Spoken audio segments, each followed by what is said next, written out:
Iran ఉదంతం మీద తాజాగా జరుగుతున్న పరిణామాల మీదన పార్థసారథి పొట్లూరు గారికి సంబంధించిన ఒక కథనం చూద్దాం. 86 ఏళ్ల Iran supreme leader Ayatollah Ali Khomeini నిన్న ఇజ్రాయెల్ చేసిన వైమానిక దాడిలో మరణించినట్టు ఇరాన్ ప్రభుత్వం అధికారికంగా ప్రకటించింది. దాదాపుగా 3 దశాబ్దాలకు పైగా ఇరాన్ని పాలించిన షియా మత గురువు అయతొల్లా అలీ ఖొమైనీ మరణించినందుకు 40 రోజుల పాటు సంతాప దినాలుగా మరియు 4 రోజులు సెలవు ప్రకటించింది ప్రభుత్వం. అలీ ఖొమైనీ ప్రజల మనోభావాలను గౌరవించకపోగా తనకు వ్యతిరేకంగా ప్రదర్శన చేసిన ప్రజల్ని దారుణంగా చంపించాడు. 1,00,000 మంది ఇరాన్ ప్రజలను చంపాడు అనేది వెస్ట్రన్ ప్రాపగాండా తప్పితే నిజం కాదు. అలీ ఖొమైనీ చేత చంపబడ్డవారు 10,000 లోపే.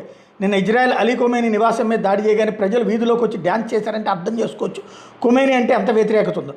గత 2 ఏళ్ల నుండి ఇరాన్ మహిళల్లో తీవ్ర అసంతృప్తి నెలకొని ఉన్నది అన్నదానికి సంకేతంగా మహిళలు బహిరంగంగా బురకా తీసివేసి నిరసన వ్యక్తం చేస్తూ వచ్చారు. సోషల్ పోలీసింగ్ అసలు కారణం. ఖొమైనీ మద్దతుదారులు వీధిలో తిరుగుతూ బురకా హిజాబ్ లేని మహిళలు కొట్టడం చేసేవాడు. ఈ చర్య ఇరాన్ మహిళల్లో పురుషుల్లో తీవ్ర ఆగ్రహాన్ని రగిలించింది.